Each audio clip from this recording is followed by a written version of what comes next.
Well then, it's time.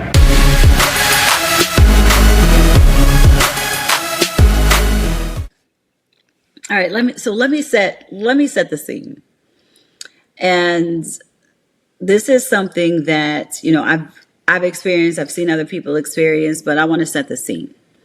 So you walk into your annual review and you already know you have been running point on large client relationships. You've been putting in the work. You've done, let's say, 12 million in client relationships.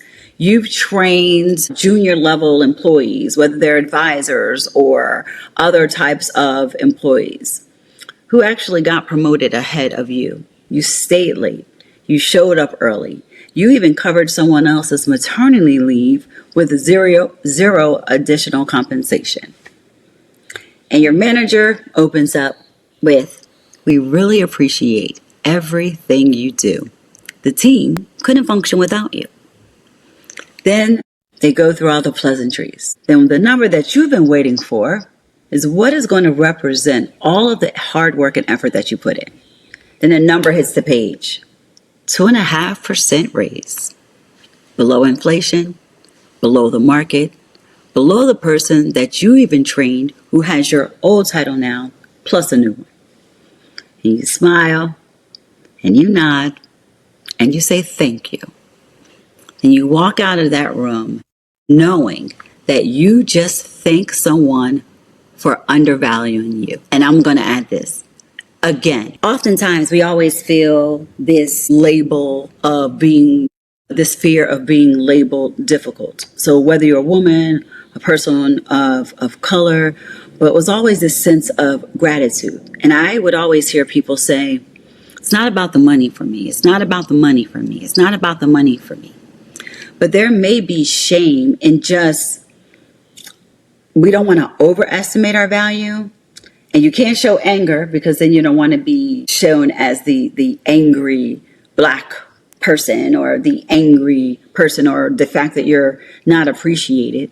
But there's this exhausting internal loop of, I don't want to be ungrateful. I'm very happy here. This is an amazing place. This is an amazing company. But bone deep fatigue happens when you're constantly trying to prove to other people who already know what you bring to the table. You're constantly trying to prove what you bring to the table, and you've proven it over and over and over again because you're afraid to make the direct ask.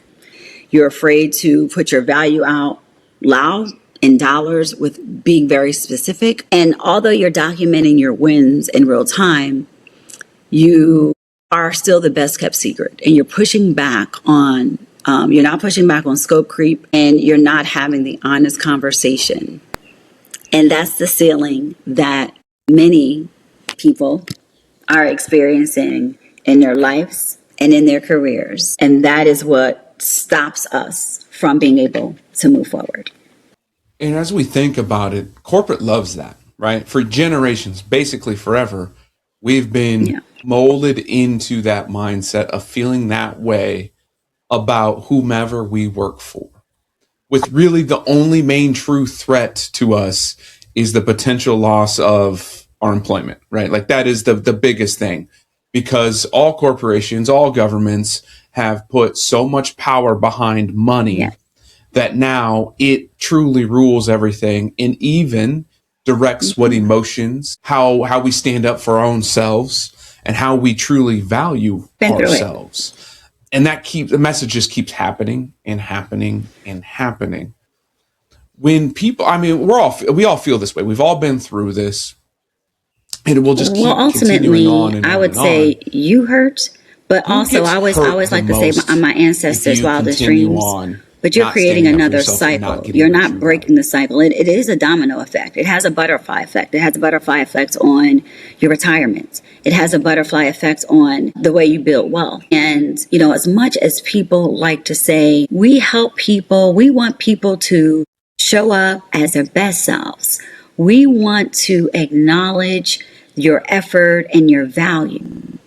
And I'm going to reframe it a little bit by saying that the data is the data tells a story, and we can choose to ignore the data, but the math isn't always mathing for us because we choose not to. But you can't lie about the math.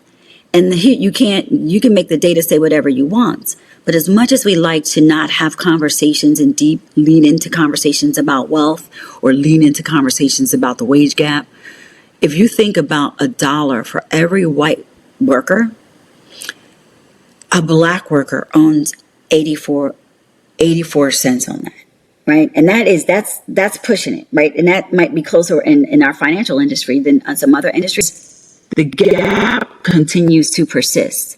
And you can look at, I know the last time we had this conversation, it really riles people up because they don't want to face the truth that the gap has persisted for decades and it continues to widen. And I'm not discounting very specific individual situations, right? You'll have someone say, well, that's not my story. And that's okay that that's not your story. But when you think about the collective, because it's not always about you or me, right? That might not be our story, but it is a truth. It is a story. There is clear data points on that. And when you think about how that wage gap continues to build or expands, and you think about how the wealth gap, it continues to expand. Oftentimes, we can't control the things that are out of control. There are a lot of systemic issues around this. And whether people want to face and believe it or not, it is true. Check the data. You know what? Stoy, let's put the data in the show notes so that people can read for themselves and educate themselves on the reality that other people experience. But the reality is we hurt ourselves by having the scarcity mindset and not believing what's possible for us.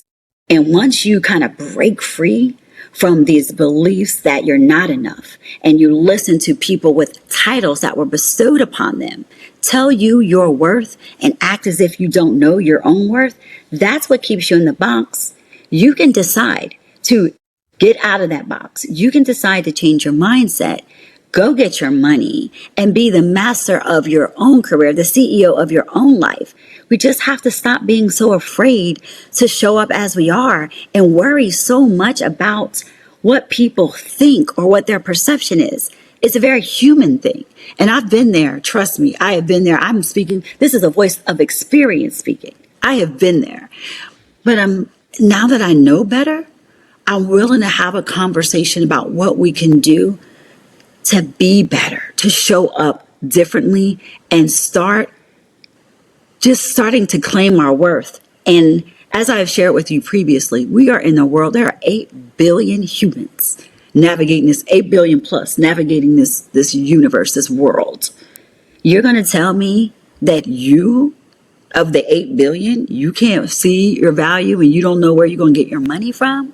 Every morning I wake up, I say, who's got my money? Bring me my money, because I've learned how to value myself and not allow people who have never wanted to see me tell me who I am and how I can be valued. One powerful piece you were talking about is the butterfly effect. And not just to the person personally, but take you, for example, right? In your story, what you've been just talking about, where you came from, what you've done, and Right. now where you're speaking and you're going international and recognizing all of these amazing things that are out there. People listen because she's talking. She's standing up. And for me, that's like the most important piece when people are thinking through this and they're asking for a raise or whatever it is, yeah, you're doing it for yourself, but you're doing it for the person you don't know either. And the more those conversations are had, the more it's put out there, the pressure then flips to these employers, to the government, to whatever the situation is, it flips to them. And that's why I think the argument about the data happens so often, and why our clips blew up so much last time it's right. It was amazing. It's the data behind it, but it's the recognition of the fact that no one's talking about the data behind it. The data came from somewhere. It came from people speaking. It came from surveys and those things.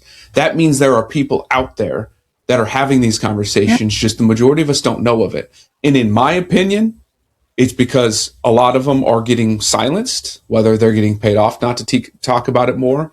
Our algorithms damn sure don't want it to blow up as much as they do. Thank you and for third this. and foremost is the I would simple add fact that that these people that are running these speaking for companies the are people who older can't white speak for males, themselves. and they I've been in cannot those handle the organizations situation. where So, we're in the yes, you are position, right? speaking It's up not for always the yourself and your organization, value, it's the but you're position, also speaking up right? for a lot Where more other what's people behind you that appropriate is to may be not listening, may be watching, may speak be in your out of circle, turn, and but you're empowering them actually to do really the same thing. speaking And that's the why truth your message is from so your powerful. own experiences and being named like a renegade, or if you're a troublemaker, for asking questions and leading with questions. Why does such and such on paper, if you had no name, if you covered the names and you only showed the accomplishments and you only showed the data, I guarantee you, if we had blind resumes or blind conversations, that more often than not, the people who have been the underdog would come out on top. And the reason that this is so uncomfortable with people is because somehow they're projecting. Somehow they are making this about them versus leaning in and saying, maybe there's something to this. And if you can't do anything about it, scroll on. Scroll on. Like, you can't compete where you don't compare. So why don't you just move on or be a part of the solution? I've had many white men in my life and career that are willing to lean in to seek to understand the realities of it. In fact, it was a white male who told me years ago that you are being underpaid. And here's what you need to do about it. Because I was so accustomed to everyone saying, Renee, be humble. Renee, if you work harder, that is the biggest lie. There are so many individuals that are, I'm trying to phrase this appropriately, Stoy, that don't work as hard or are leveraging their relationships differently to be able to be in positions that on paper they probably weren't qualified. And as organizations are leaner and budgets are tighter and expectations are higher, companies are stretching roles without stretching competition. Then you start layering other perspectives and other situations. But as we already discussed, the gap is real. The data doesn't lie. We're going to include it. And this is not about comparing as much. You say, okay, it's not us against them. It's a collective we. We have the decision to do something about it. You can be mad about it or you can work towards solving it. It's structural. And I think it's time for you to individually raise the stakes for your life and for your career. And listen, I'm team no lack because I've experienced for myself, again, the voice of experience. There is a lot of opportunity out here. You just have to be willing to put the effort in where you're going to, one, you value yourself, but you're also going to put the effort in where it's going to matter the most, because the danger isn't really in the paycheck. I believe the danger is in the opportunity is in the positioning. And when you say quiet, you anchor yourself at a lower valuation. So that's where you have to learn how to leverage, because sometimes it's just not about conversation. You can't convince anyone that's already determined your value. You got to show people better than you can tell them. And before we dive into like action steps, because that's where we're headed, is I'm gonna flip this a little bit, right? I'm a devil's advocate a little bit for it. The younger generation has, I think, taken this and run with it in a way that is good and bad. It's good because I think they're trying to figure out their true value, right? They are having these tough conversations. They are leaving firms and don't really care. That's the good part. Bad part is they're not also putting the effort in like the rest of us. Mm-hmm. They are, riding the coattails of some of what we're doing and don't have the history, the resume, the accolades, the effort, you name it, behind it. And I want to call that out to them because you have to be able to do both. Granted, our generations might be putting in too much effort and not getting our value. You're doing the exact opposite. You're trying to get too much value for not putting the effort. And that is important too, people. It does take, you still have to work. This isn't just because I've been here for 10 years or 5 years or whatever. I've had this title for so long. You have to have appreciate the background to do you it. calling it out, because we do need to make sure that the conversation is balanced. You don't just get and tenure. it's not all, everything is not for everybody. difference. Like if I you're teach a at a professor, university. there I is work tenure with things a lot that of happen undergrad because you've been students. there long And enough. I But you recently just still had a have to put that conversation work with in. a student who And said, well, I would I'm be going wrong and straight I'd be through and I'm going amiss to to get my not call MBA. out kind of that bullshit of, But there's yeah, this just because I went to expectation school, I that should be because I paid went sixty, straight eighty through, thousand that dollars once I when get you this don't MBA, have that that I'm work going to get experience. Okay, I paid just had to call that one more. out there, but I would love And to get was your feedback on disappointed what you're when seeing in that they realm, Steve. received the offer that they probably would have gotten as an undergrad. And the key piece, and I said it, voice of experience, you need to put in some work. Like it's not hard. I mean, and I say that respectfully, right? We can go through school, we can stack degrees and we can stack all the credentials that we want, but you need to have some experience. Now, there's also the argument that it's hard to get experience. But I always say, we live in a world, what a time to be alive. We have so many opportunities that we can create. You just have to put in, maybe your hard work means that if you don't have the experience, you create the experience. We can set up a company in a day at this point, right? Like you don't need a lot to go out and get experience. You could go and, I always say, shoot your shot. Like go out and find an employee. Say, I'll be willing to work for you. And yes, you want to get compensated, but let me prove to you for maybe 2 weeks what I can do in order to, get compensated. But we have to be realistic. And this is not a one size all conversation. Get in where you fit in. But the reality is we have to be really careful that just because we're not, no one owes you anything, right? And that's really a hard pill for people to swallow. No one owes you nothing. If you want it, you have to go get it. And I'm Generation X. We figure it out, right? Like we've been through so many changes and it's about pivoting. But I get concerned about the fact that you said that there's this expectation and we can't have it. But what I'm most encouraged about is I don't want to paint a broad brush to Gen Z, but I'm most encouraged about how they're willing to disrupt the status quo and they're willing to change perspective and as workplace cultures or how we work. So my generation, right, we would say we're old school and it's forcing us to adapt if we want to be able to attract talent. It's a two-way street. And I think that that's important for generations before to recognize. The lesson is not just for Gen Z, it's also for the rest of us. So I hope that creates some buzz too. Yeah. I hope people lean into that conversation because I think it's two sides to the situation. Okay, we've showed you both sides. We've talked through the emotions. Oh, I hope it does. I bet it will. I think about it in it will. a framework of, there's three things. The first thing is value. The second thing is visibility. Absolutely. And the third thing is leverage. All right, let's get into your expert lens. What If are some steps that people and action quantify your steps people can impact, take to you can't negotiate. achieve this No, negotiation what's your without impact? burning bridges? It can't be, I stayed late. I got a lot of work done. I did a lot of hurting things. themselves, something that they You can have take to and be able actually to really showcase do themselves, your regardless of where they're impact. at, right?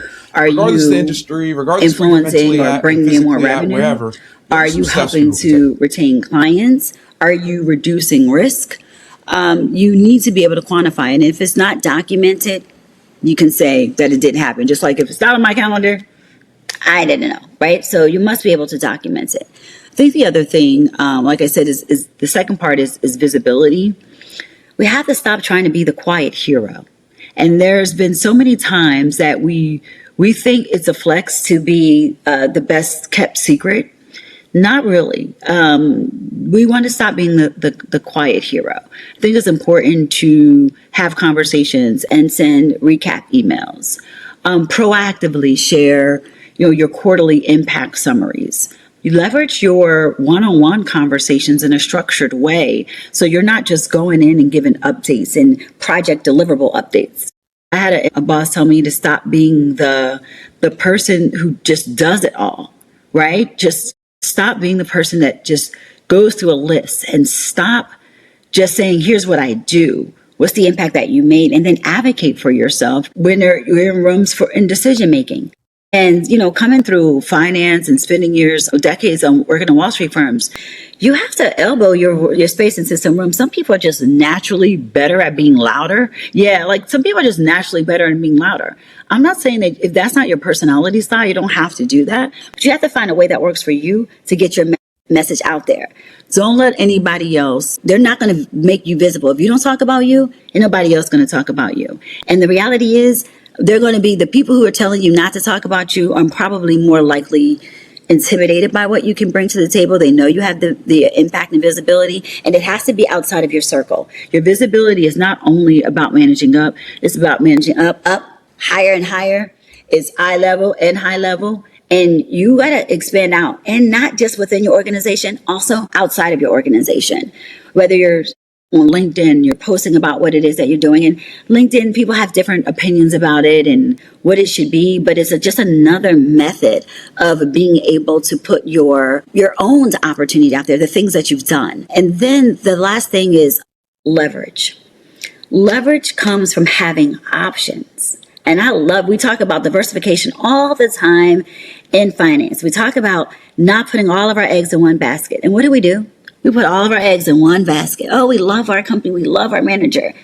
Leverage comes from you need to create options for yourself. You need to be you may never want to leave your job, but your resume needs to stay updated. You need to test the market sometimes to see what the value is for your resume. What does the market comparables look like? Or do you have conversations with recruiters? Even if you're not interested, start cultivating those relationships.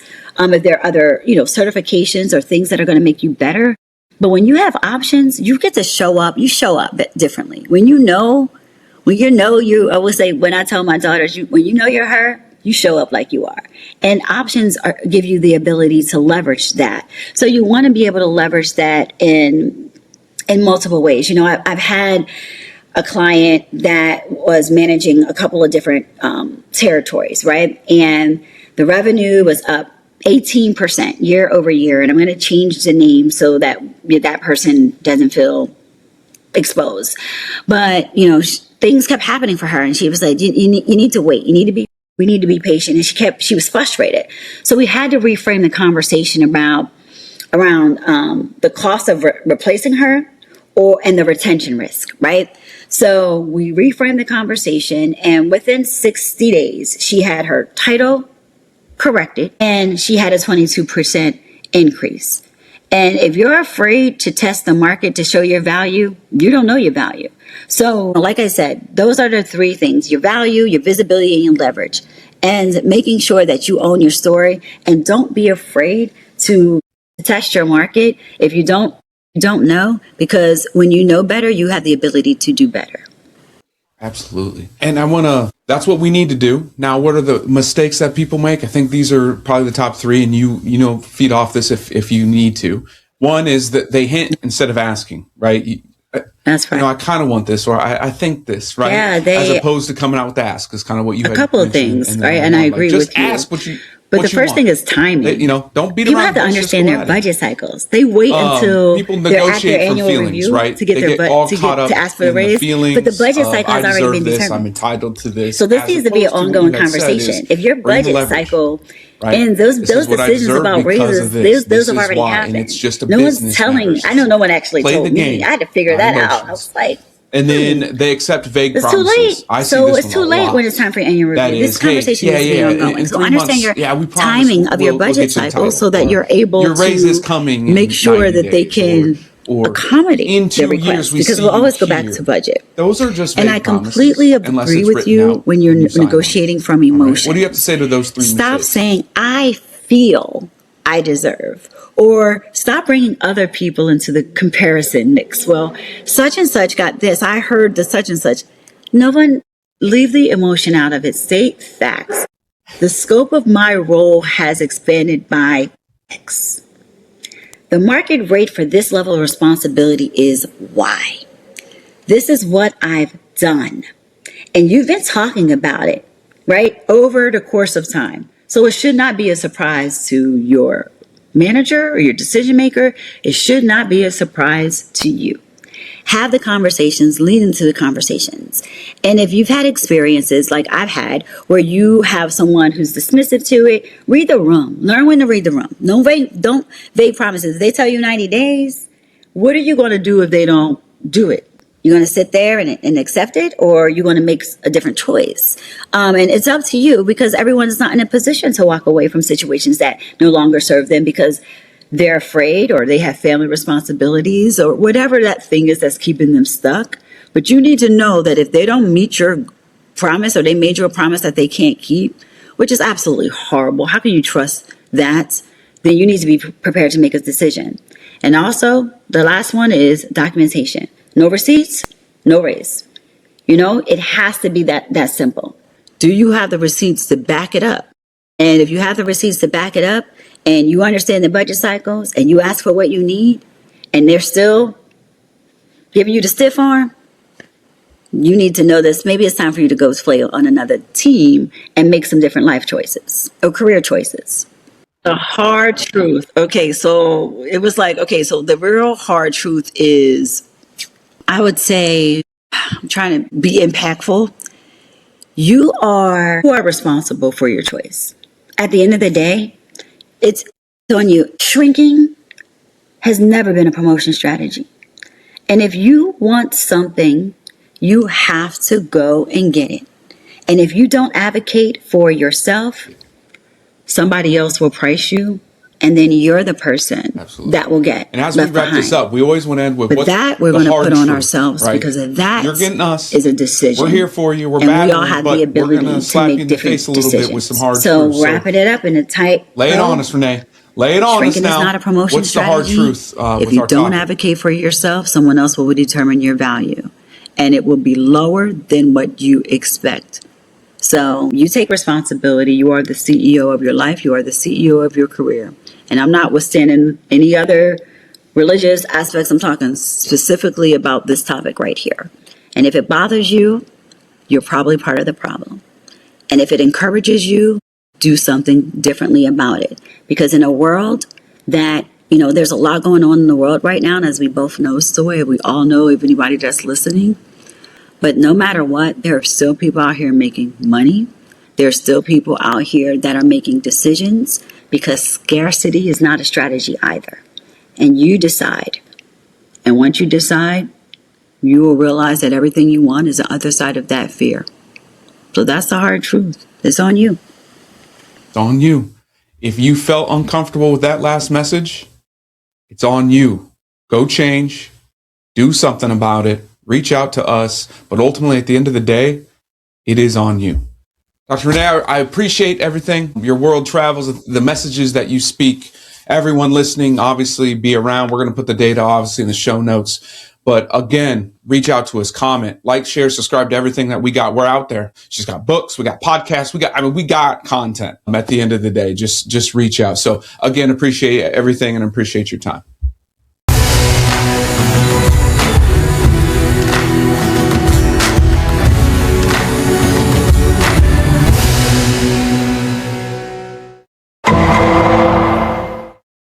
The preceding program was sponsored by Black Mammoth. Any awards, rankings, or recognition by unaffiliated third parties or publications are in no way indicative of the advisor's future performance or any individual client's investment success. No award, ranking, or recognition should be construed as a current or past endorsement of Black Mammoth. Information regarding specific awards, rankings, or recognitions is available on the Black Mammoth website, www.blackmammoth.com. All investment strategies have the potential for profit or loss. Investment strategies such as asset allocation, diversification, or rebalancing do not assure or guarantee better performance and cannot eliminate the risk of investment losses. There are no guarantees that a portfolio employing these or any other strategy will outperform a portfolio that does not engage in such strategies. This broadcast should not be construed by any client or prospective client as a solicitation to effect or attempt to effect transactions and securities, or the rendering of personalized investment advice due to various factors including changing market conditions. The information discussed in this broadcast may no longer be reflective of current positions or recommendations. While information presented is believed to be factual and up-to-date, Black Mammoth do not guarantee its accuracy, and it should not be regarded as a complete analysis of the subjects discussed. The tax and estate planning information discussed is general in nature and is provided for informational purposes only and should not be construed as legal or tax advice. Listeners should consult an attorney or tax professional regarding their specific legal or tax situation. Past performance is not indicative of future results.